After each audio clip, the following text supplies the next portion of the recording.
just as a heads up, a lot of times we'll play sounds on here. Oh, so we're if you wanna live. Hear, that's okay. All right. They can hear it. Yeah, they It's all can. good. In this episode of the Motor City Hypnotist podcast, we're going to discuss autism. I get a lot of clients come into my office to see me, and they're always wondering, am I on the spectrum? Do I have autism? And there's a lot of questions, specifically with adults more than kids, honestly. Okay. So we're going to talk about it and tell you what autism is, how you know if you're on the spectrum, and then what to do if you're in there. And as usual, we're giving away free stuff. Hang in there, folks. We'll be right back. This sounds like something for the authorities in Detroit. Well, joke's on you. I'm living to 102 and then dying, like the city of Detroit. Guys like this can't take over here out of Detroit. Spawn and the Hellfires of Motown. Take him to Detroit. No, not Detroit. No, please. Anything with that. No. Stationed in Dram Bowie. It's worse than Detroit. We did not have, as a unit, the confidence that we felt like we needed to beat Detroit. Let's go to Detroit. Now you're talking, brother. I don't think so. He plays for Detroit now. Do they have many farms in Detroit? Detroit to Michigan. I go to school. I know where Detroit is. Get ready for the Motor City Hypnotist, David R. Wright, originating from the suburbs of Detroit, Michigan. He has hypnotized thousands of people from all over the United States. David R. Wright has been featured on news outlets all across the country and is the clinical director of an outpatient mental health and hypnosis clinic located just south of Detroit, where he helps people daily using the power of hypnosis.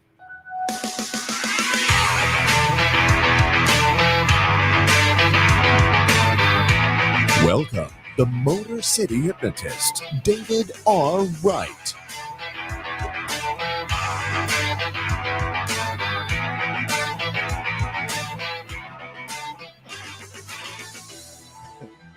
What is going on, my friends? It is David Wright, the Motor City Hypnotist, and we are back with another episode of the Motor City Hypnotist podcast. David? Yes, Matt. That is Matt Fox, the other voice you hear, hanging out, doing a podcast. How you feeling right now? I'm feeling okay. It's a Monday. We just did a man cave, so I'm feeling pretty good because we always drink during a man cave. Are you loosened up a little bit? Yeah, a little bit. All right. Yeah. Just making sure. Yeah. This cast strength, I'm telling you, that this is, if this stays here, I'm going to drain it. Just so you know. Matt's going to give it to me to take home. No. Just so you guys know, we did a man cave probably about 6 months ago. And somebody came in, it may have been longer, but somebody brought in an Old Soul single barrel and it was fantastic. So at the end, we've done, I think, didn't we have guests for that one or no? I'm not sure. I can't remember. It doesn't matter because we drank a lot of it. And at the end of that episode, Matt said, you could take the rest home. Mm-hmm. So the next week, Jamie and August are like, where the hell's the Old Soul? And Matt's like, I don't know. And I'm like, I took it home. It was all me. So anyway, it was all me. Anyway, so anytime there's a bottle open, they all look to me because they think I'm going to take it. So anyway. Look to me because they think I let you take it. Well, you did that time. You did, but it's all good. It's all good. You'll never guess what's happening right now. We have a guest. We do have a guest. We have a couple guests in the studio with us right now that were here for the man cave, and they're sticking around for my podcast. Why don't you introduce them, Matt? So I've known this gentleman for God, we were teenagers, 10th grade, I think. Wow. Yeah, okay. Yeah. So and we're in our 50s now. So you're talking decades. That's a pretty long-term friendship there. This is my wonderful friend, Mr. Wayne Smith. Wayne Smith is in the house. Welcome. Thank you for having me. Thank you for hanging out with us. Yes, and I invited you part of the podcast. I invited you to this episode because of what we're talking about. yeah, I knew it. Honestly, Matt has no idea what we're talking about. You got a secret crush? So let me tell you, folks, we're here in the palatial Podcast Your Voice Southfield studios. And let me give a plug for Podcast Your Voice since Jamie's lurking around. You're still here. So if you guys are interested in a podcast, I don't care what you're interested in. I don't care if it's Purple Marbles. There's a podcast for it. People will talk about anything, and there's an audience for you somewhere. This Podcast Your Voice is the perfect way to do it. You come in, you talk about what you want to talk about, and you leave. They handle all the back end, the recording, the uploading, all of that. You don't have to worry about any of that.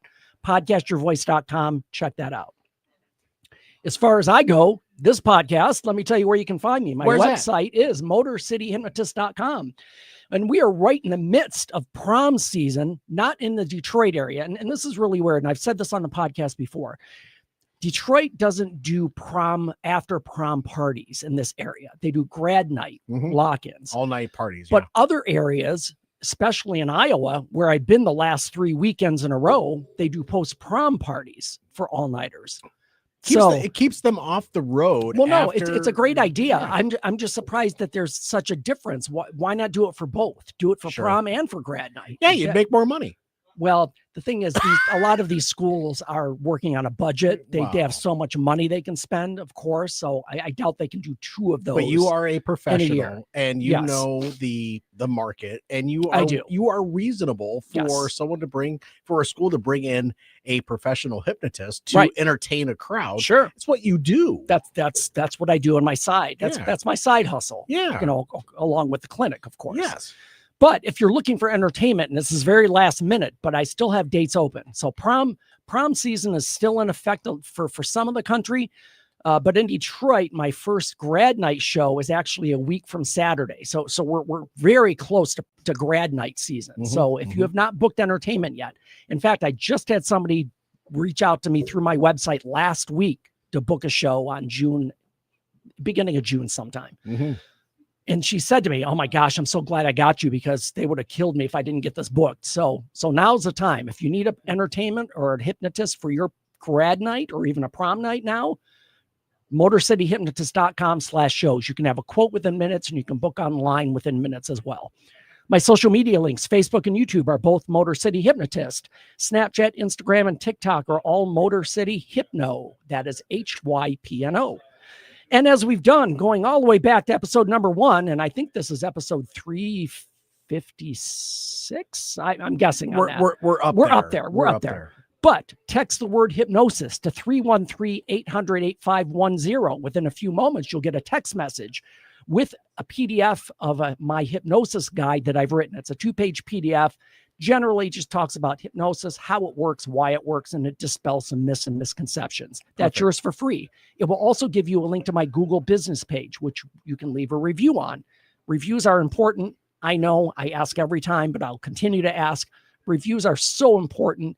If you like the show, if you listen to the podcast, or if you've seen my show in person, use that link to leave a review. I would greatly appreciate it. And wherever you're listening, whatever platform, Spotify, Stitcher, iTunes, wherever you're hearing my podcast, leave a review there too, because that helps us get to more people. Yes, please. All righty. Is it time? It's time, Matt. All right, let's do this.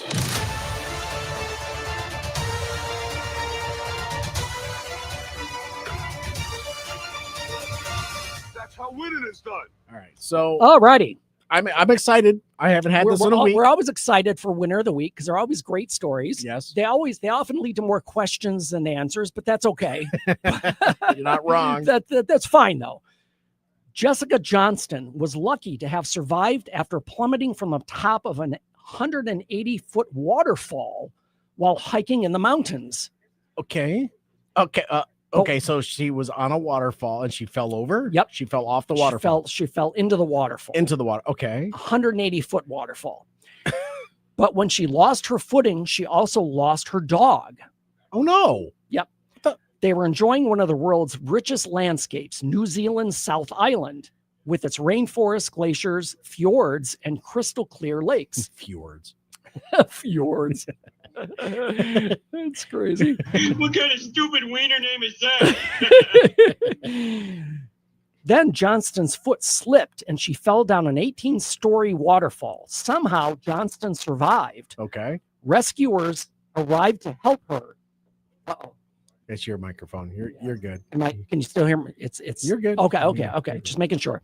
Rescuers arrived to help her, but Molly was nowhere to be found. Molly's the dog. Molly's a dog. Okay. News of Molly's plight spread quickly across New Zealand, and a local helicopter company set up a crowdfunding campaign to support a search that would cost about $50 a minute. Within 8 hours, $11,500 had poured in, enough for Precision Helicopters to fund 3 trips.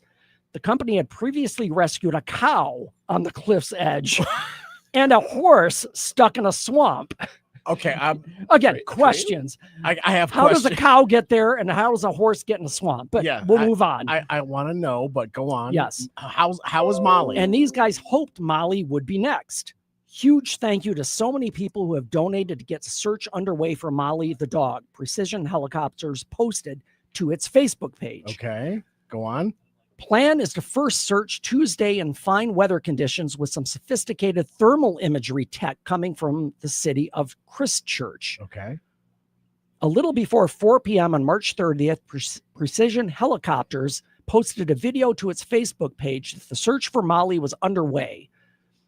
In just over an hour, there was another video worth sharing. A thermal imaging camera showed something wedged in between a pile of rocks. As the helicopter approached, the object became more apparent. It was a bedraggled black and white dog, soaking wet and shivering. It was Molly. Artex! A crewman, Wayne, climbed down from the chopper as it hovered near the rocks. He brought a search and rescue dog, a Jack Russell Terrier named Bingo. So we're adding another dog to the mix. They found a second Bingo. dog? No, but Bingo was the search dog. Okay, so Bingo and Molly have been found. The Jack Russell Terrier named Bingo to help keep Molly calm. He offered a shivering dog a piece of sausage and then corralled her in one arm as he held Bingo in the other. Before long, they were all safely back inside the helicopter. Oh my goodness. So that's our story. So Molly went over. So here's a video of them rescuing That's Molly. the Or picture a of picture, them. Yeah, sorry. yeah. Are you sure that cast strength is treating you okay? It is. All right. Yeah. There he is with both dogs, Molly and Bingo, who helped to find Molly. I don't know which one is which. Sorry. No, you're good. So I'm thinking the black and white one, that would be Molly. I'm thinking. Yep. Because the other the search dog was a. It's in there. It's in there. Anyways, there's the picture. Doesn't matter. Yeah. They were both dogs and the rescuer safe and sound. All good. So what I gotta. You have a question, Matt? I You always have a a question after these. Yes. So Molly went over a 180-foot waterfall. No, the owner did. The owner did, but Molly the dog was disappeared. Oh, I okay. wasn't so foolish. Yes. The dog Thanks, didn't, Wayne. the dog was smart enough not to get close to the edge. Yes. Good job, Wayne. Thank That you, is Wayne. it. So anyway, great story. Definitely Winner of the week. winner of the week for sure.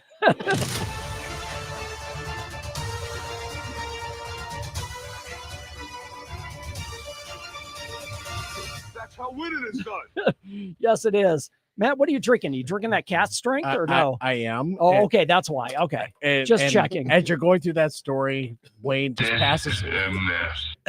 Wayne just passes over the picture of the never-ending story with Artex and with Molly, and I just lost. Said they it. rescued a horse from a swamp. Yeah, it was funny as hell. That's awesome. So thank you, Wayne. Yeah, Appreciate thank that. you.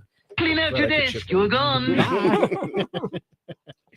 So, all right, folks, today our subject is autism. Can I ask you a question? Yes, absolutely. Do you think you feel that you may have a little autism in you? I absolutely do. I think I do. Wayne, do you feel that I think I'm on the spectrum somewhere. Do you think maybe a hint? Yeah. hint? Yeah, me too.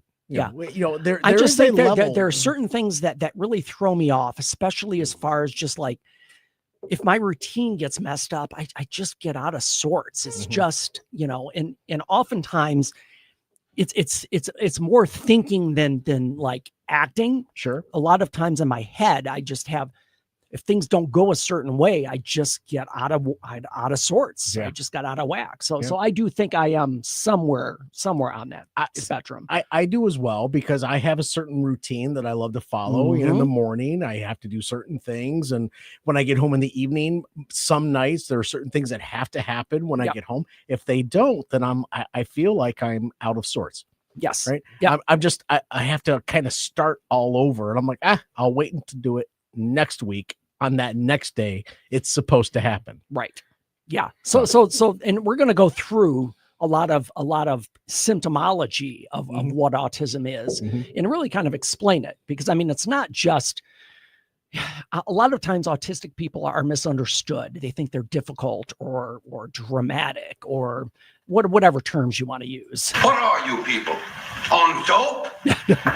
Maybe they're on dope, but that's beside the point. Damn. So let me talk to you about really what autism is. Okay. So autism, technically speaking, the title is Autism Spectrum Disorder, ASD. That's the official DSM diagnosis. Of DSM-5. Yes, DSM-5. All right. Yep. It's a neurodevelopmental condition, and it affects how the brain develops and processes information. Right. The key word here, and again, I've probably emphasized this in passing in prior shows, but the key word here is spectrum, which means you can have somebody way on the lower side of the spectrum or somebody on the high side, and that's really going to affect how that person operates in life, how they function. Where was Forrest? Ooh, that's a good question. Or where was Rain Man? Where was Rain Man? Yeah. See, and we're going to get into that. That's a great question, Matt, because that his portrayal of autism was really good, but it's very rare to have an autistic savant. Sure. That's rare. And that was Rain Man. That was Rain Man. Yeah. So that's not a typical autism portrayal. Okay. Let's say that. Got it.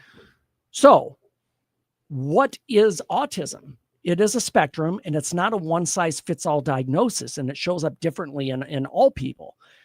But here's some of the symptomology. Autistic people may communicate differently. Mm-hmm. They experience sensory input more intensely or less intensely. Sure. And I'll give you an example of that. And this used to drive my mom crazy, and I can speak just for myself. Okay. When I was a kid, every time that she bought me a shirt, she had to cut the tag out. Yeah. Because it bugged me. Yeah. It just, that tag being there, this shirt I'm wearing, the tag's gone. I cut it off. Why do you think when I get a t-shirt in this day and age, I only get a t-shirt that has no tag on it? Well, that's because they got smart. They got smart. One, you don't have to sew the tag in. It's putting the tag on the material itself is just much more efficient. Yeah. That's one of the things. I mean, I'm not a t-shirt expert, so I don't know. So I'm just saying, though, that would be my opinion on it. But yeah, the tag, I used to, and she would just get so frustrated with me. She goes, "It's just a tag." And I'm like, I don't like it. So, but that's an example. What about your tidy whities? Those had tags on them too. Oh, I didn't like those either. And in fact, at some point when I was like self-sufficient, I switched to no tag underwear. Sure. Of course. Yeah. Just because I didn't like it. Yeah. Autistic people also prefer routines and predictability. Mm-hmm. Again, talking about routines and structure and staying to that. Yes. Yes.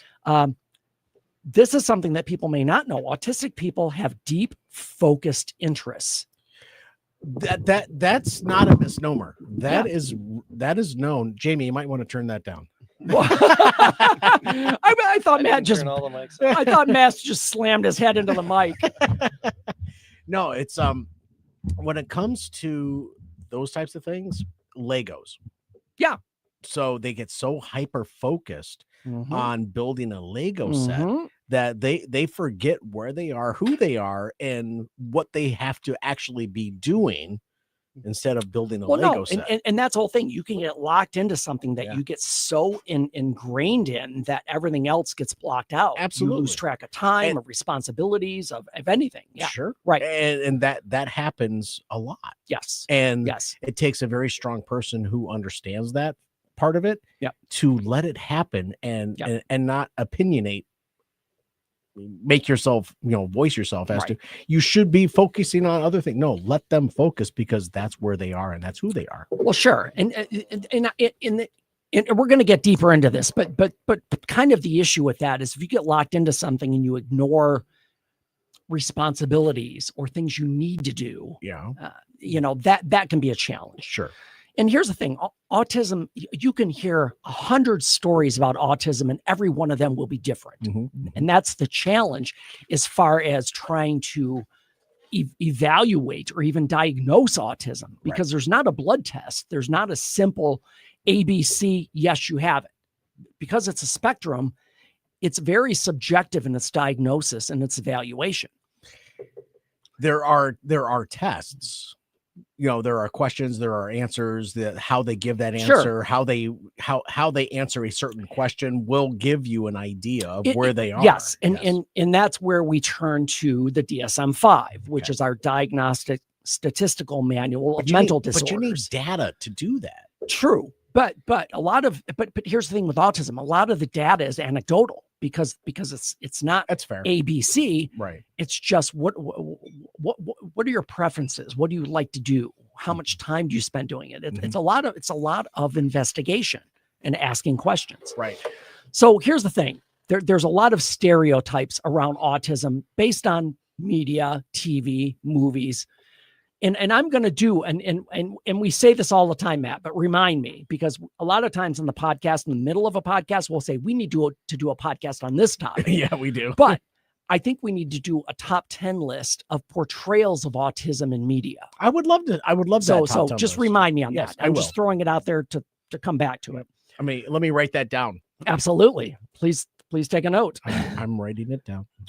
So here's the thing. A lot of times people picture autism in very narrow ways. It's like assuming all autistic people are nonverbal, or all of them are math geniuses, or all of them struggle socially. That's not true. And the assumptions not only are inaccurate, they can become harmful because people get judged based on what people's perceptions are. Sure. So here's the thing. Autistic people can be highly social, or they can be more reserved. They can be verbal or nonverbal. They can be emotionally expressive or emotionally withdrawn. So there's no rhyme or reason to say, you're really quiet, you must be autistic, That's just human nature. It depends on the environment that you're in. Absolutely. And that's what makes diagnosing autism a challenge, because you talk to any human being, they have preferences. They have routines. They have things they prefer, and not all of them are autistic. So we'll get more into it to kind of focus into that. Okay. So here's the thing, and a lot of the perception about autism is that people with autism lack empathy. In reality, many autistic people feel deep emotions. In fact, more than typical people. Sure. And I say typical, not normal. They just express and process these feelings differently. They almost get more down on themselves than the normal person. And maybe those extremes are a little bit more extreme. Sure. For somebody who's autistic. Okay. So here's the thing. One of the big factors in autism is sensory experiences. That's one of the key factors to look at when we're looking at somebody with autism. Imagine walking into a room where you feel like the lights are so bright you can't see, or every sound feels like it's 200 decibels, or clothing. I mentioned this. Clothing is just itchy and uncomfortable, and you just don't feel good in them. So all of these are kind of signs that these are things that people deal with every day who have autism. And sensory sensitivity is really one of the core issues with autism. And again, we're talking about sound sensitivity, light sensitivity, texture aversion, smell sensitivity. Autistic people can be, again, higher on the spectrum, can be very picky about what they eat. You know what almonds taste, smell like? Smell, texture. It all comes into food. Do you know what almonds smell like? No. Puke. No, they don't. I eat almonds all the time. Depends how many almonds you eat. I love almonds. Depends on how many almonds you had. I ain't listening to you no more. Like this in the background. What the fuck is it? I eat almonds all the time. I do too. And I love almonds. In our household, we make trail mix ourselves, and we have to make trail mix without almonds because the individual who eats that trail mix does not like almonds because they taste like puke. Oh, okay. Again, maybe they're autistic. Yeah. I mean, or have traits. And again, I'm not saying one item makes somebody autistic. That's not what I'm saying. But we have to look at the whole picture. Sure. So here's the thing. Autistic individuals are more likely unfortunately, to experience other mental health issues because of their autism, which would include anxiety, depression, job burnout. These tend to happen more with autistic individuals. And oftentimes it's not the individual themselves, it's what's happening around them that causes them that. So autistic people are very good at masking or hiding traits to fit in. But in doing so, that's a lot of mental effort, and it can be exhausting for them to try to pretend that things are okay when they don't feel like it's okay on the inside. I'm trying to verbalize this statement the best way I can. Okay. Folks that know they are autistic, what do they need to do to be able to recognize that they are having symptoms, they are experiencing things, and they have to be able to voice it? What do they have to do to be able to do that on a constant basis, not just for themselves, but for the people around them? Yep. And we will get to that. Okay. Yes, we will get to that. I keep asking questions. Don't worry. You know? It's coming. Yes. All right. So mental health support for autistic individuals is really important because sometimes these people are kind of dismissed as being what would be eccentric or difficult or rigid. Okay. You know, and this causes problems in relationships, with family, with jobs.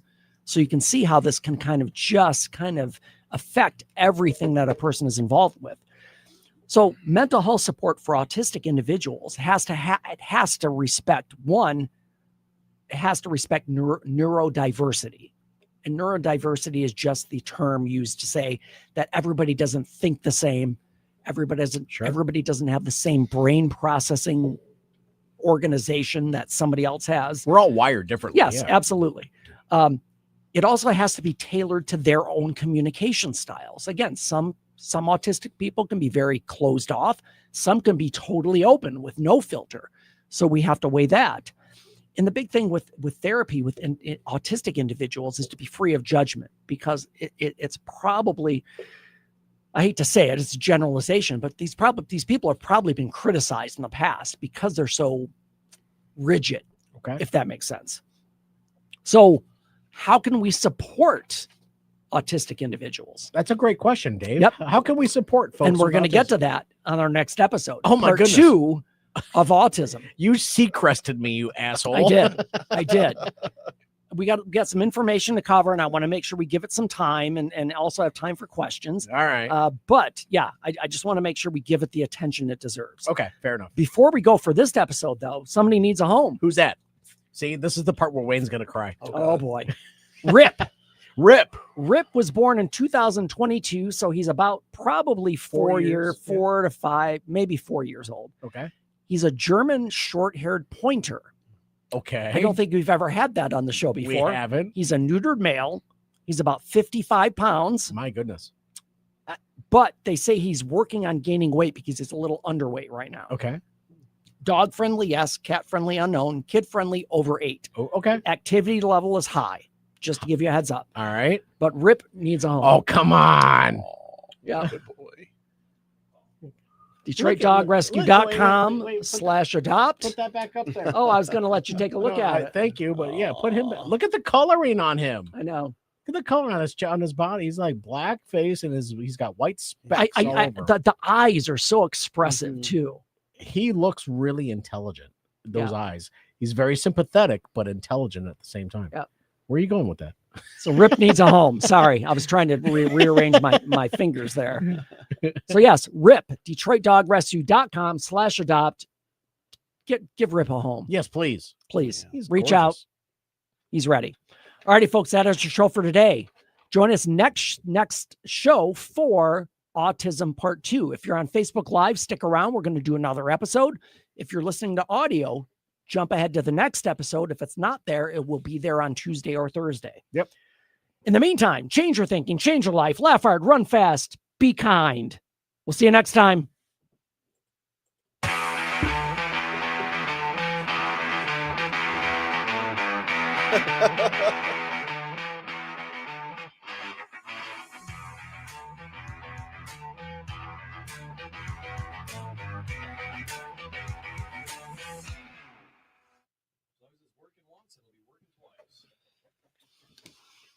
Yes, sir.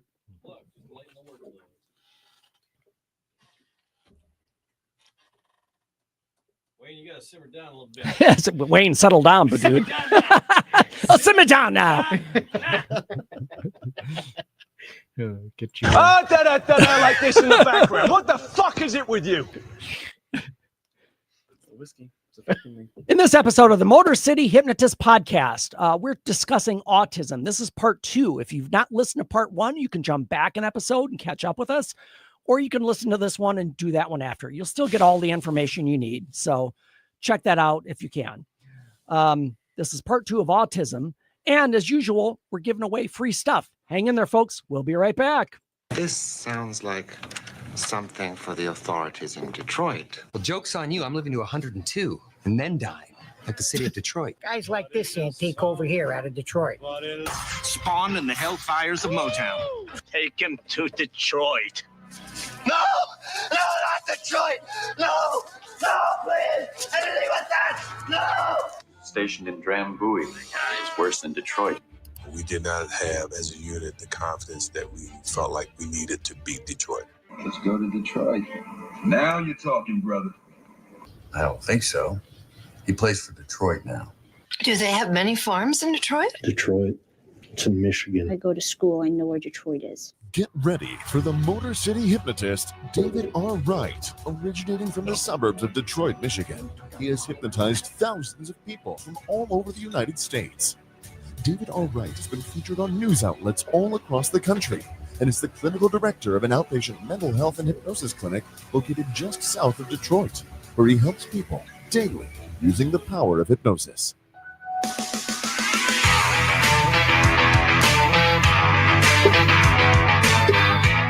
Welcome, the Motor City Hypnotist, David R. Wright.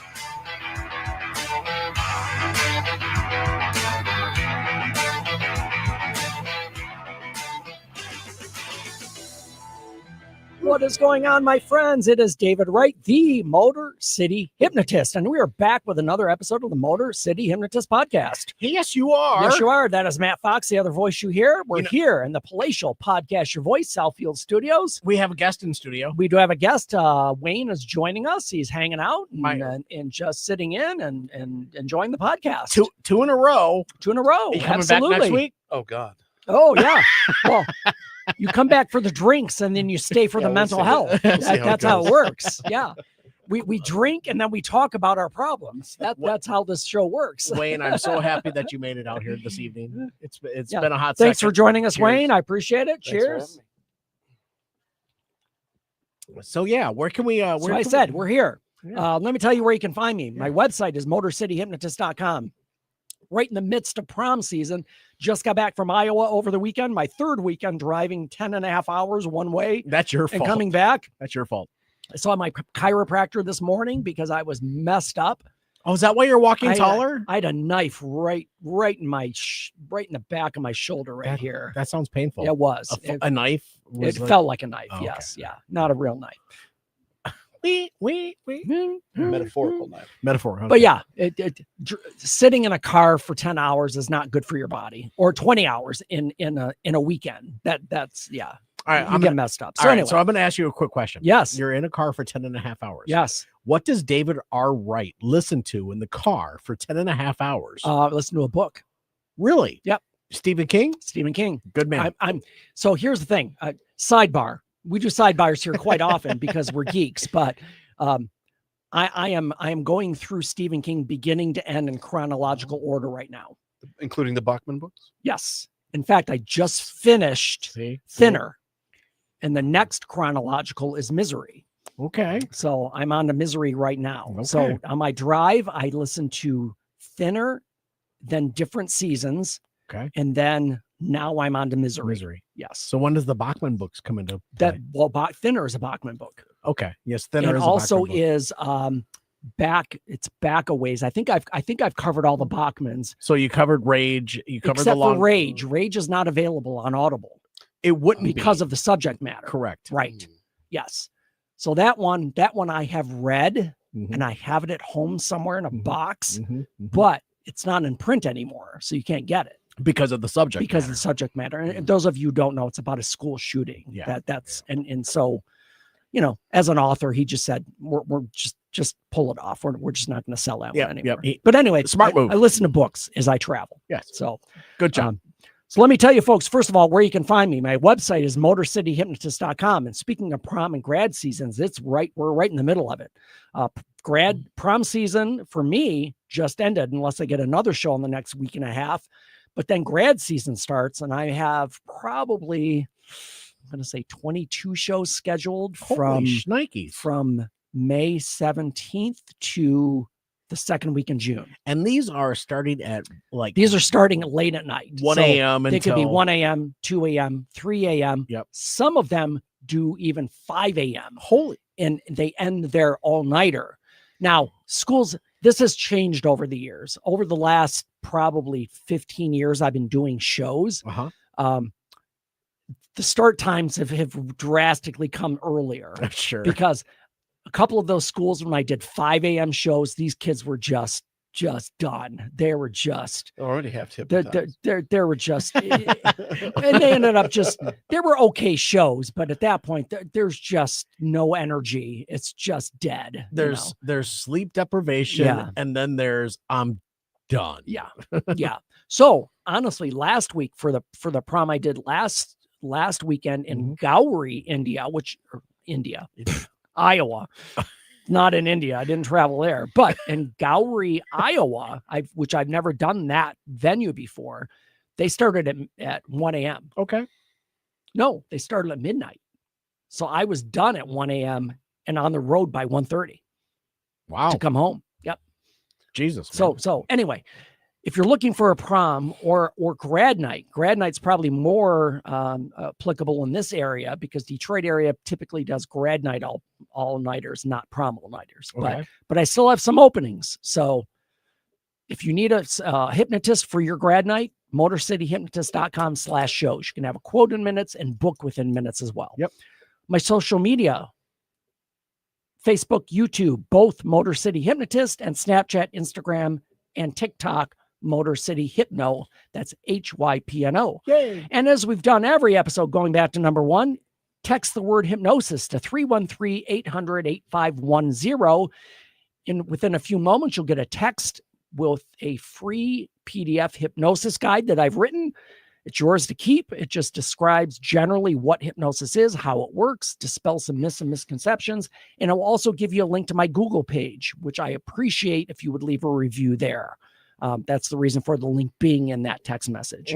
And whatever platform you're on, Stitcher, Spotify, iTunes, whatever it is, leave a review there as well so that we can increase our listenership. Yep. In fact, we just, and I know I talked about this probably about, maybe it's been a couple of months now, but we just hit 10,000 downloads. So let's keep that momentum moving. It's a milestone. It is a and milestone. We're moving on to the It's next a great one. one. So we want to grow that to be bigger. Mhm. All righty. It's time, Matt. Here we go.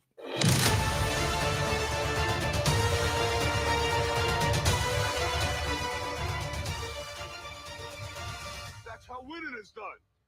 All right. So I see a picture of a lot You of purple. do. I see purple in the picture. You do see purple. Yes. So Matt, I pulled this story and I thought of you and Jamie. And boy. you'll know why as soon as I read the first I sentence. say purple. He thinks me and Jamie. Okay. A spunky video captured the popular entertainer leading a day rave inside a London senior center on a mission to combat loneliness. Okay. The DJ named AG, DJ who has AG. performed alongside stars like Ed Sheeran and Idris Elba, Okay. Idris. led one of his signature karaoke-style sing-along sessions as part of a UK program to ease isolation among elderly patients. There's so much fun happening across the pond. I know. Come on. The rowdy session evolved into anthems and antics, with a dance tutor guiding participants through energetic moves as attendees sang along to a mix of crowd-pleasing hits. Organized by Age UK Barnet, one of 100 local branches in Age UK's network, the London-based DJ lit up the Ann Owens Senior Center with enthusiasm, giving his time for free. I performed on streets all over the world, but walking into that room was something really special. These guys were right up there with the best crowds I've ever played to, giving it absolutely everything. Music brings people together, whatever your age, and the OGs at the center proved that 10 times over. Seeing everyone jumping around and singing along made it unforgettable. Among those showing off their dance moves, 84-year-old Helen said it was her first time ever on a dance floor. It was well worth the wait, she said. Another participant, Lenny, 84. 84 years old. It's just Lenny. Lenny. What kind of stupid wiener name is that? That's Leonard. All right. Still, though, it's funny. It's Lenny, 84. Anytime I hear Lenny, I think of the novel. Flowers for Algernon? No. Why can't it's totally flipped out of my head. Lenny. He shoots him when he's looking at the flowers. Oh my God. Whoa. The novel. The novel? It'll come back. Flowers in the Attic? No.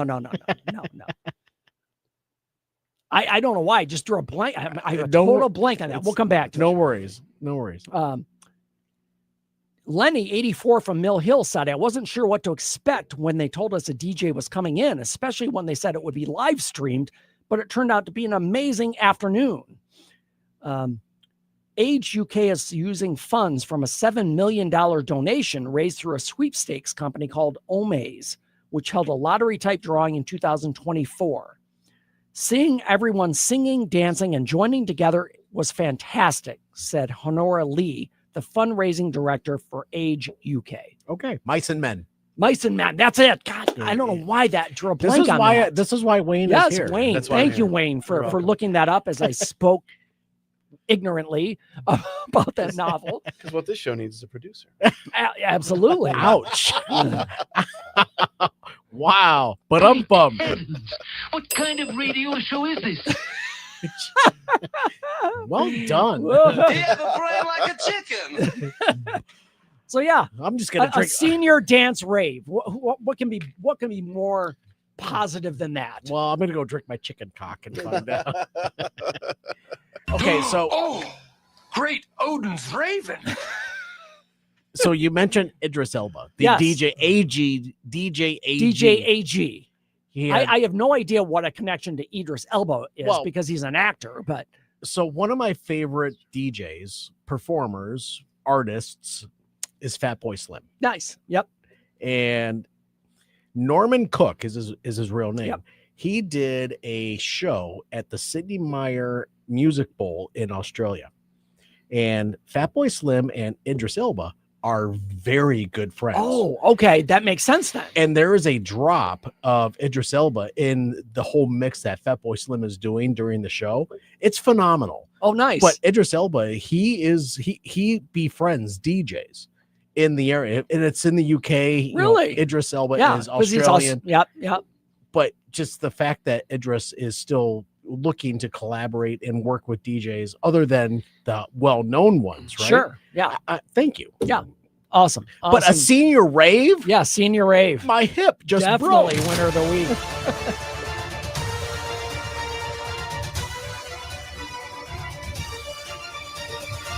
That's how winning is done. To the left, to the Yes, left, to the hospital. it is. So, back to it. To So the- yes, we're here. To the bed, to the bed, to the... I just feel like a senior rave. I shouldn't even bring this up. But No, you, it's your podcast. Do whatever you want. I'm debating. Put your hands up if you can. There's an extremely high number of STDs in retirement homes. Oh, and throw a rave in there? And then you throw the rave in. Oh, fuck yeah. Yeah. Don't you? Don't you know? Yeah. Viagra is a miracle drug. Don't you know that's my retirement plan? Well, That's how I plan on living the rest of my life. I would hope so. Yes. With glow sticks and yes. Yeah, that's all. I mean, I guess if you have to retire into a home, you look forward to that. That's why I work out. That's why I work out right now. and doing out. pull-ups. I do pull-ups all the time. Do you know why? No. So I can pull myself over the fence as I'm escaping the old folks home my kids put me in. What in blazes are you talking about? Yeah. So anyway, that is our winner of the week. So we're here, part 2 of autism. So if you didn't listen to part 1, you can jump back after this episode, catch up, and get all the information you need. So we were talking about just really, honestly, the last what is autism? We kind of define that. We talked about stereotypes, and then we also talked about show sensory experiences. So, and again, a lot of times we talked about, just even going into a room is very challenging for some autistic people as far as sound sensitivity, light, texture. Yeah. And I shared my story about my issue with tags, which again, my shirts don't have tags now. On your back, on your butt crack. Yes, yeah, we got you. Absolutely. Yeah. So again, and we talked about associated mental health difficulties with people who have autism. And we talked about anxiety, depression. And again, it's not about the person themselves. It's about them having to navigate this very, how do I put it? What's the word? Chaotic world. Chaotic is probably the best way to describe it. Someone with autism, everything is chaos. Yep. With someone with autism, Yes. everything is chaos. Yep. But it's how they are taught to work through it. And it's how they are, how they get themselves through it in their own heads. Right. Yes, I know I have this challenge. Yep. And folks that are able to realize the challenge that they have, they're better off long term. Yes. And that's an important point, Matt. And that's actually what I was going to come up with next, is that a lot of times people with autism are not diagnosed. They're just struggling to find their way through the world, and they do a job and they feel overwhelmed and they can't do it, or they have relationship issues, or they have, again, for autism, mental health issues like OCD are huge. Well, yeah, because they like order and specific structure to help them function well. There are different variations of structure. Sure. Right. Well, and just like with autism, again, it can be mild or it can be severe. So again, there's a spectrum. So that fluctuates. You're right. And you said in the last episode, it's tough to diagnose where they are on said spectrum. Correct. They could be on the very far left, very far right, or they could be right down the flipping middle. Be right down. Yes, exactly. And the important thing to know is it doesn't matter if you're on the low end or the high end as far as diagnosis goes, because a lot of people will come to me, clients will come to me and say, I think I'm on the spectrum. I need to be tested. And I'm like, well, there's really no way to kind of verify that. There's no blood test. There's no specific things. We have to look at symptomology. When they say they want to be tested, though, are they thinking there are questions that they could be asked and answered? A lot of times, I think a lot of times with clients, and this is not their fault, they just feel like, oh, if I go to see a therapist, they can diagnose my autism, which is a fair assumption. I'll give them that. It's a fair assumption. But when somebody comes to me and they feel like, oh, I think I'm on the spectrum, and then of course it becomes a conversation, and I say, why do you think that? Why? What are the things that make you think you're autistic? And it is a give and take as far as conversation and diagnosis, because a lot of people, because some people have severe OCD, that doesn't mean they're autistic. Okay. So it's kind of it's not an exact science, and it is challenging at times, because I can say to somebody, well, let's talk about what you're feeling, what your experiences are. And I can say, yes, I believe that you're on the spectrum. Do you have any sexual problems? Oh, great Odin's raven. But that goes to it, right? It could. Background. What the fuck is it with you? But that goes to it.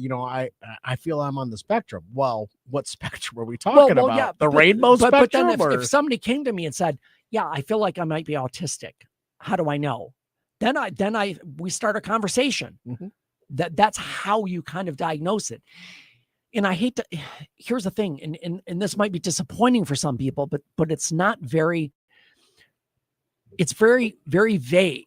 Yeah. The diagnosis is vague. It is, because we're just going off of what you're telling me. With the amount of technology that we have today, yeah, don't you feel that we should have a better understanding of where we are on the spectrum as individuals? Yes, you would think so. However, because there's no specific test for this. And here's the thing, and I'm going to fall back, and I hate to do this because it sounds like a cop out, but it's not. But we have to fall back to, how do we diagnose autism? Yeah. We have to look at the symptomology. The data, the symptomology. What are you experiencing? What are you feeling? How does this affect you? Mm-hmm. That all goes into saying, yes, I believe that you're probably on the spectrum. Hey Siri, am I autistic? Well, I mean, and that's what's happening. Right. Yeah. Well, people, I mean, online searches are huge as far as autism spectrum disorder. Yeah. There are tons of research up or people looking this up. So yes, it is challenging because there's never a definitive, but we can say this about all mental disorders because it's all subjective. You come to me, I meet you for the first time, Matt or Wayne, and we talk. I don't know what you're going through. You have to tell me. And then I kind of decipher what you're giving me to come up with a diagnosis. Right. And again, as I've said on the show, I hate diagnoses. I hate having to label anyone. But because of insurance companies, you have to have a fucking diagnosis. And he said the F and on word. a sidebar, where you at with your with everything going on? Okay, so sidebar. Wayne doesn't know this, so I'm just going to do a quick sidebar. So one of our major insurance company, probably a third of our business, Molina Healthcare, it's a Medicaid sponsored plan. They recalled. When I say recouped, all of our claims from the last quarter of 24 and all of 25. Recalled over 1,000 claims, over $100,000. That's crazy. And we are still, this happened in November. We are still dicking around with them, trying to get this resolved. I have a phone. Let me tell you what I did. In Molina Healthcare, I'm calling you out in public to everybody who listens to this, because your system is fucked up. You can't, a year and a quarter after the fact, say your coding was incorrect. We're taking all this money back. A year and a quarter. Yes. 18 months. Yes. And then since November, every client we've seen that has that insurance, we're not getting paid on because it goes toward paying the balance. So in essence, we're talking about a year and a half of claims that have not been paid. Did I say 18 months? I think I did. Yes. It's about that. That is. So what I did today, just for those of you who like justice, I went online. I spent the whole day today just researching Molina Insurance Company executives. This isn't the first time they've done this, is it? No. And I sent a mass email to probably 30 people that I could find emails for.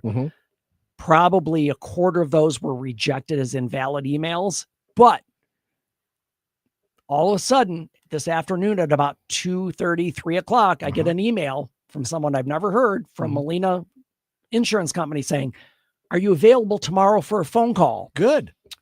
And I'm like, "Yes, I am. What time?" So fingers Fingers crossed. We'll get this done. My God, man, I'm so sorry that your practice. This is not. But this is what happens, and I'm calling out all insurance companies. They're for profit. They're not for their clients. And Just the fact, you're for your because clients. here's what could happen, and we are close to this. If this doesn't get adjusted or something starts to happen in the next month, we're out of business. Right. We're done. Yeah. We don't have the cash flow. It's been 2.5 months since I paid my therapist, which is just in mental health field. They leave. Yeah. They go somewhere else. Now, and I tell therapists this, insurance companies, I hate to say it this way, you're going to get fucked over eventually by an insurance company. That's what happens. Yeah. And I tell people, you're not going to get paid on every single session you do because of insurance companies. But this is an extreme example of insurance is just not caring about their clients, their patients, or their providers. And I really pray that they are calling you with good intentions and not calling you with a cease and desist. I am hoping so. That is my hope because it's a challenge. Now, but here's the thing. I own this business. I started this in 2011. We've been around for 15 years. I could just get a job at another clinic and be a therapist. That would be fine with me. But I've spent 15 years building this and just to be shut down because one insurance company is being ridiculous. That really is what it comes down to. Anyway, that's fair. So back to autism, as I'm fixated on this one thing. Soapbox, you stepped off. I stepped off the soapbox. So here's a way to kind of address autism. How can we do better as far as treating people with autism? Are there people in your family that have been diagnosed with autism? I would suspect, and I don't know if my son or my wife is listening. I would suspect my son is probably on the spectrum. Okay. He is so rigid in his thinking, like anything that veers off of what he expects just sets him off. So I do have a feeling he is on there. And again, I acknowledged it in the beginning of last episode. I feel like I'm on there somewhere. I'm autistic on my parenting style. Right. So here's the way we can help. Avoid assumptions about autism, because people hear autism and they automatically go to media portrayals. Rain Man. I Am Sam. God, how many movies or TV shows have we seen? This TV show with this doctor who's supposedly autistic. Oh yeah. I've never watched it. I don't know it, but I've heard of it. It's a CBS show. Okay. He was the kid that was in the new version of Charlie and Chocolate Factory. Is that him? That's the actor. Are you serious? Yeah. I never put that together. Yeah. Never made that connection. Yeah. Same kid. Fantastic. Okay. But again, these portrayals kind of mold people's perceptions, but avoid assumptions, because autism can look very different. And it's not, I'm not saying that can't exist, but that's rare. Respect boundaries and communication styles. And the big thing is, if somebody is autistic, you have to be patient and flexible, because they can't go with the flow most of the time. They can't just say, oh yeah, whatever, it's good. They need a structure. They need something specific to latch onto. So it's important that you give them that space. The Good Doctor is the name of that show. Oh, yeah. Like I said, I've never seen it. I don't know it, but that's fine. Yeah, Freddie Highmore is the actor. But the portrayal, and I'm not saying it's bad. I've never watched the show, but I don't know that it's realistic. House MD. Yeah. Hugh Laurie. Yeah. That doctor, he was egotistical, but there was a lot of autism going on with that character. That could be, sure. Yes. Right. Go on. Sorry. So here's the thing with autism. This is, you don't fix it. It's not something that's curable, quote unquote. It's something that you have to deal with. It's a different way of experiencing the world. It's a lifelong diagnosis that has to be worked through and worked with and understood. Yes. And it's not curable. No, like most mental health disorders, I would say none of them are curable, quote unquote, but they can be managed. Yeah. And that's the big thing. If you feel like you're autistic or on the spectrum, whatever terms you want to use, and you feel like it's negatively affecting you, it's probably good to talk to somebody about it. Seek out professional help. Now, again, you can go to a therapist and they could help, but that's a crapshoot. I would seek for somebody that has experience dealing with autistic population, and ask that question. Say, do you have experience treating autism? And if somebody says, just don't, go to somebody else. So seek somebody with experience. So 30 years ago, yep, autism was not a really talked about arena. It was not. And here we are 30 years later, and it is very prevalent in this day and age. It is in more prevalent than ever. Oh yeah, in adults and in our teenagers and in our children. You know, you're talking. You could tell if a kid is autistic at what age. It depends. You could see it as young as like 4 or 5. Right. So, as a individual with a child with autism, right, you want to focus on where do their interests lie, and then help them go through that and become more interested. So they might get hyper focused, whether it be engineering, whether it be mechanical, whether it be building things, Legos. Support it. You know, encourage them to learn more about it. Yes, absolutely. And here's the other thing, that if you're a parent or somebody that or a teacher or somebody that has the duty of care for a lot of these kids or teenagers, you have to be flexible and be understanding and just say, I know this person doesn't learn the same way these people are learning. So I have to take that into account. And I think, and you said, Matt, you're right. 30 years ago, there wasn't as much awareness, or stigma. Do you know what the difference is? Social media. That is what's made the difference. What's that? Because now people can share their stories. People can talk about it. Yeah. And I don't know if that's, and again, I don't know if that's good or bad. Because how do you think athletes get so good at their craft?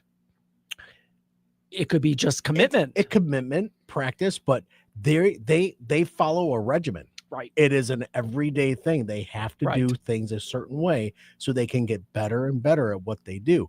That is, in my mind, a form of autism. It could be. It could also be somebody who's just very well disciplined. There's that. That could be that. And if you want to talk about mental health issues, if you go back a ways, if you guys are sports fans, Detroit Tigers pitcher Dontrell Willis. Do you remember? No. Okay. The bird? No. Oh, okay. Not Mark Fidrich. Because he just sat up there and talked to himself the entire damn time.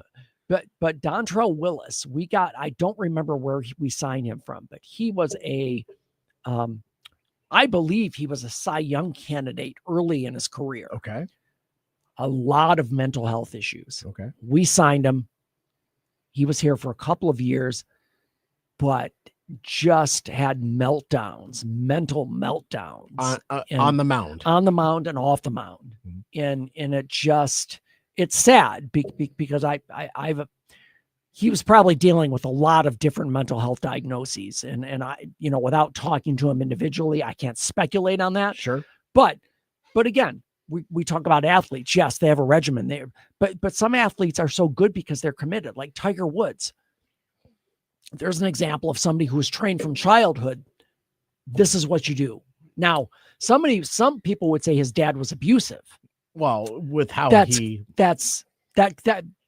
could argue that one way or another. I don't know. Why do you think there's alcohol involved? Well, I mean, you have to look at behaviors now as adult to kind of say, well, did that have a negative effect on him? It's always the parents' fault. It's all parents' fault. But see, here's the thing. At some point, you become self-sufficient. And I don't say this in an uncaring way. Believe me, don't get me wrong on this, but at some point you're in charge of your own life. Sure. You're in charge of your own decisions. And you're in charge of your own mental health. Now, yes, maybe you grew up in a bad environment. A lot of people have.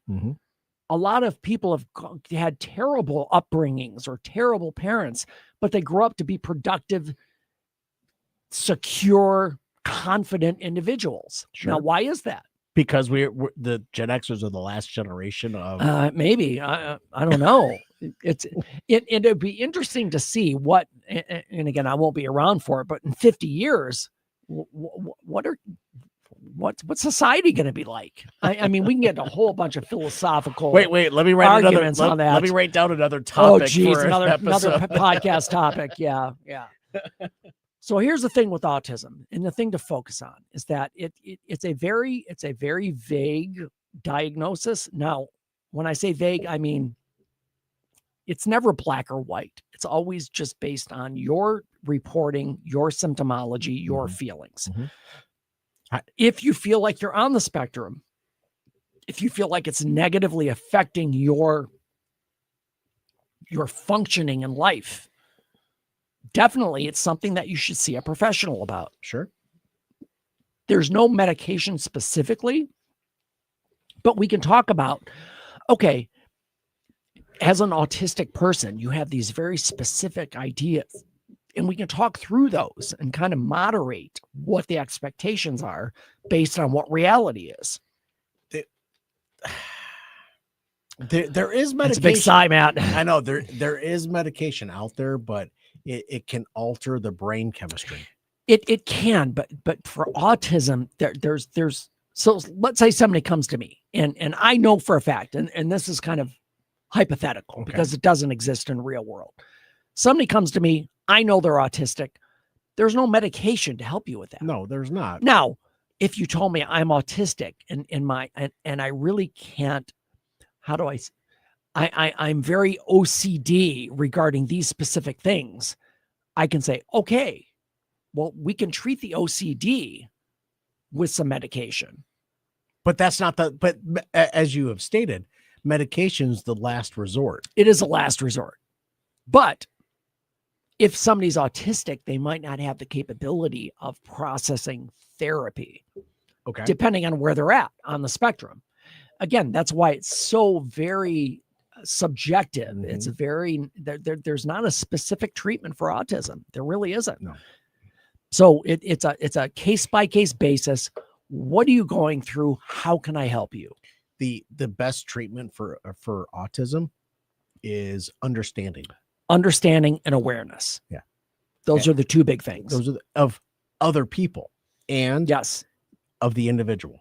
They have to be aware that they have this. They have to understand not why, but understand what they should do to function with this. Here's the thing.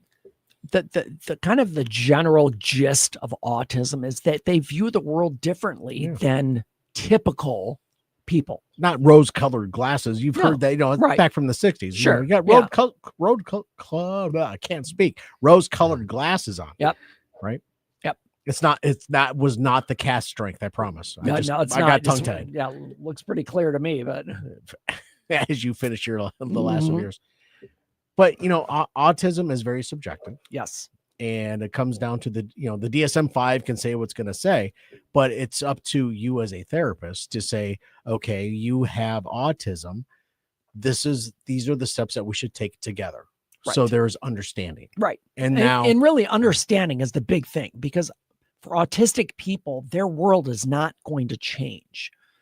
We can do therapy to help them with issues related to their autism. Sure. But it's not going to change the way your brain works. No. So, and I hate to say this, but that's one of the few diagnoses that you just can't say, oh, we can resolve that for you. Because I can say to somebody with anxiety, I can work with you and get that fixed. I say fixed. That's probably strong. Make it better. Okay. Make change. With autism, all right. It's tough to say, well, yeah, if we work together, you won't be autistic anymore. That doesn't work. That doesn't exist. Yeah, it doesn't exist. So I'm really curious. When you've been awfully quiet, and I know, oh boy. Well, Wayne is like, Wayne's probably overwhelmed. He's like, what the hell did I get into? Don't need your opinion. I'm just your. I ain't listening to you no more. Your reflection, because when we started the episodes, you said, but do you feel like you have a little, you're a little autistic? You said, yeah, I'm sure I am. Oh yeah. When I go in the office in the morning, I have some ideas about how the day is going to go. And if I'm forced to work on other things than what I expected to be working on, I get a little throws you grumpy. off. I get a little grumpy. Yeah. Do you drink coffee? No. No.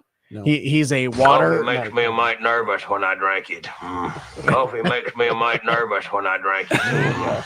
You had to do it twice. I had to do it just to make sure you heard it. Yeah. Actually, I accidentally hit it twice. That's all. I've known Wayne since we were teenagers. Yeah. We're talking decades in the making. making. Yeah, absolutely. And I love his quirks. I love this man for his quirks. Yeah. Because every once in a while he'll move his head to the left or to the right. I love the quirk of Mr. Wayne Smith. But how you are as a person makes me love you even more. And it's not the fucking bourbon talking. I'm telling you. What the fuck are you doing? It didn't hurt. But I'm just saying, everybody has quirks. Everybody has their thing. Well, no, everybody has idiosyncrasies and quirks or tendencies, and that's just your personality, and it varies. Like I said, everybody's different. I mean, yeah, some people are really off the wall, but that's their personality. Yeah, that's. Well, you guys probably know. You probably have friends that are like, oh, I'll give you an example. Okay. Well, not we know a lot of example, folks, so we have friends. But like my son has friends. They've been friends since childhood. Sure. But they're so different. It's Yeah. like, I'm like, well, how are you guys friends? It doesn't even make sense to me, but it's fine because they're friends. There's a period of time where I'll be driving home from work, and this guy will get a call, and like, so you driving home from work? Yes, I am. Yeah. And we'll just chit chat for the drive home, because that's how our friendship Catch works. up. Sure. Catch up. Yeah. You know, Talk about things. Yeah. Right. Just that's what we do. Sure. Nice. Nice. And this is the bourbon talking. I love you, I love you, dude. Now, thanks for being here, Wayne. I do appreciate that. I know I invited you in for the man cave. I'm like, hey, you want to stick around for the Motor City Hypnotist? Absolutely. He's like, okay. Yeah, well, You're I didn't here. have too much whiskey, and I had rum left, so Nice. I stuck around. Enjoyed your rum. Absolutely. So I just Fantastic. I just hijacked your podcast. No. And here's the thing, and you know this, Matt. We've been doing this for years. We have been, yes. And I always say, I don't want this to be so.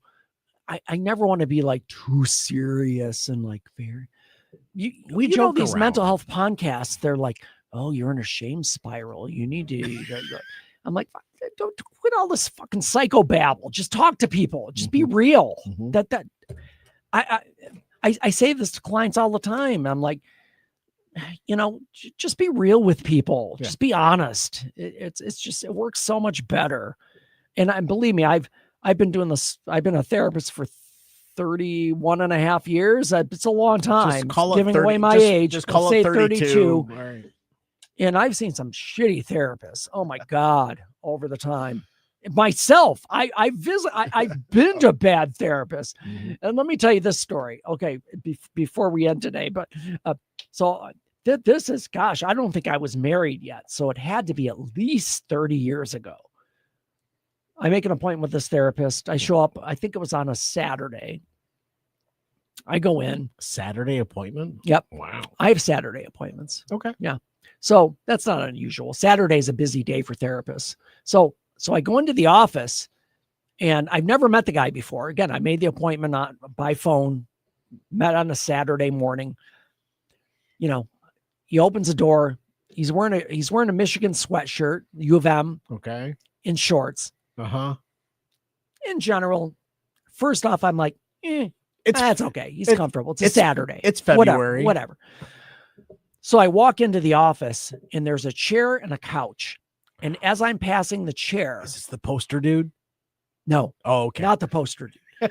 As I'm passing the chair, hang in there. He's like, he just says, no. What? And I'm like, he says, that's my chair.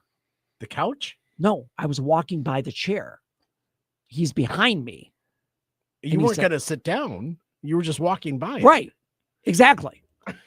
So I go and sit on the couch, and he sits on the chair. And you guys know those things from either Costco or one of those other bulk stores. It's like those big plastic barrels with like mints or candy or something in it. What the? Okay.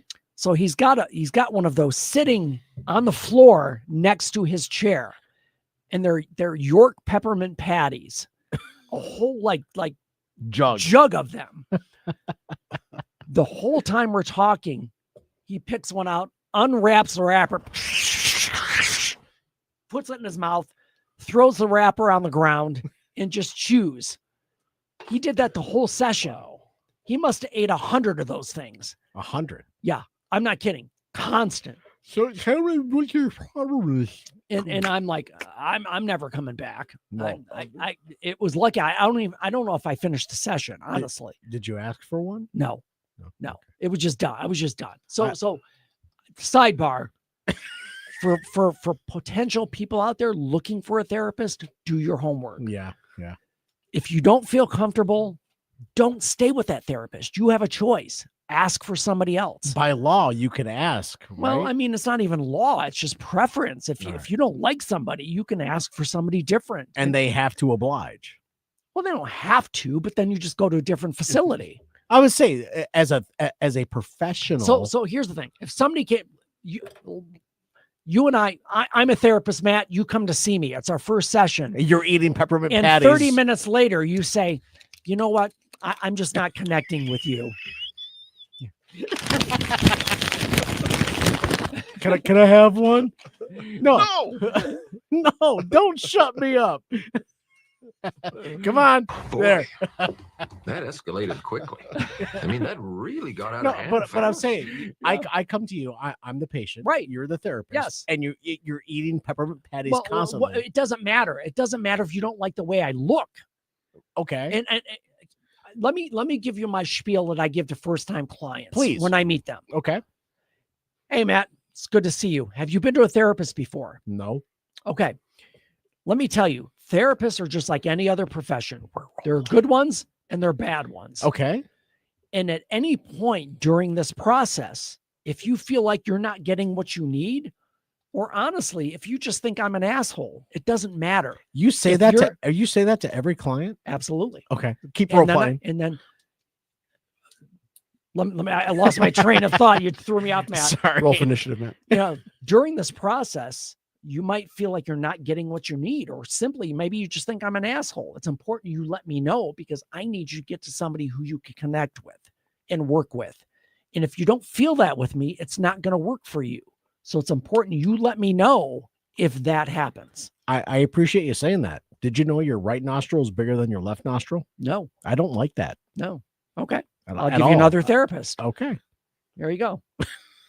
Here's Jane. And she has symmetrical nostrils. No, why we hired her, but that's actually. the point, right? Well, no, that's what I'm saying though. That a lot of therapists don't, that they have no self-awareness. And I'm not criticizing the profession. I'm just saying it's like any other profession.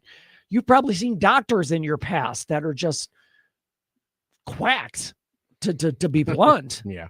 So you as the client, it's your responsibility to take care of your own mental health. Right. And if your therapist, I don't care what the reason is, if you don't feel like you're connecting, it's time to seek out somebody you connect with. But okay, so coming back to autism, and the person with the autism, what if they're not comfortable with sharing those feelings? well, that's you what know? I would say. Hey, listen, I know you seem a little bit withdrawn and maybe less likely to express yourself. And that's up to the therapist, you Absolutely. to recognize Absolutely. that behavior. Yes. Okay. Yes. But if you're autistic and you just have a situation or a therapist or a doctor or any professional, and you feel like this just doesn't feel good, it's your responsibility to yourself to say, I don't feel good with this. Okay. Let me talk to somebody else. All right.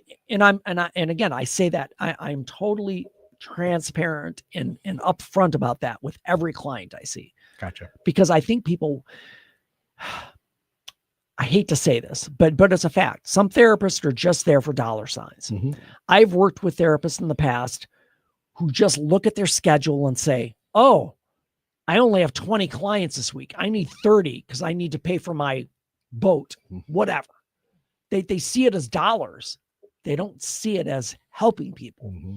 And that, unfortunately, it is a truth in the world. Mm-hmm. So again, if you feel like you're on the spectrum as far as autism goes, and you feel like it's negatively affecting you, here's the thing. A lot of autistic people lead totally functional, productive existences. Mm-hmm. It doesn't, that they have challenges, but they're able to get past that.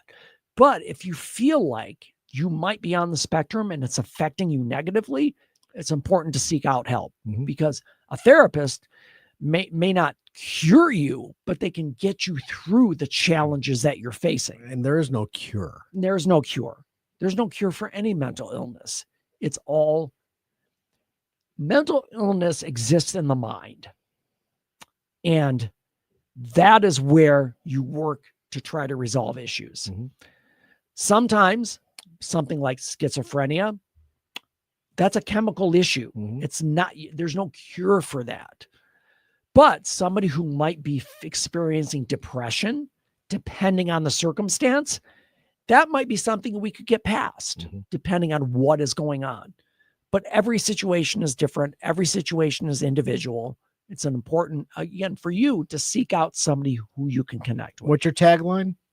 Change your thinking, change your life. There you go. Yep. And that's where it all begins. Even with people with autism, you can make changes to the way you think. It can be challenging, it can be difficult, but we can help. We can moderate some of those beliefs to help life become more comfortable, if that makes sense. No, that's fair. Yeah. That's a fair statement. All righty. That is our episode, folks. All right, let's Before we go, somebody needs a home. Who dat? It's Beth. Beth was born in February of 2024. She's just over 2 years old. Okay. Mixed breed.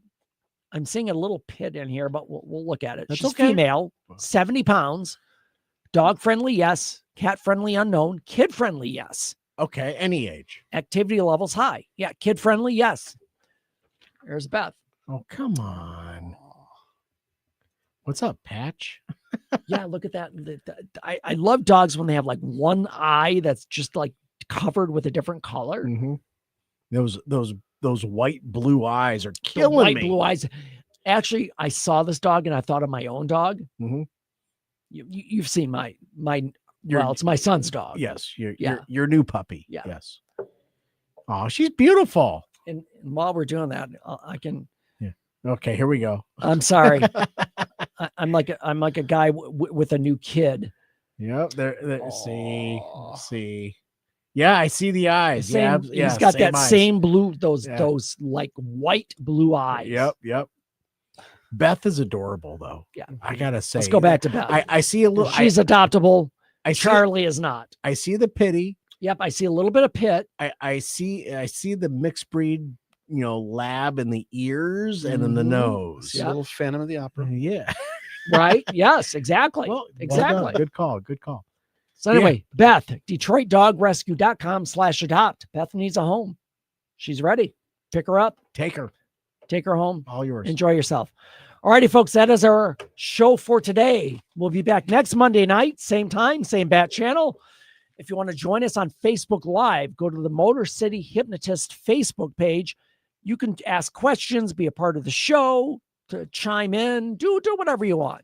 You can do whatever. You're online. Nobody's going to know. In the meantime, change your thinking, change your life, laugh hard, run fast, be kind. We'll see you next time.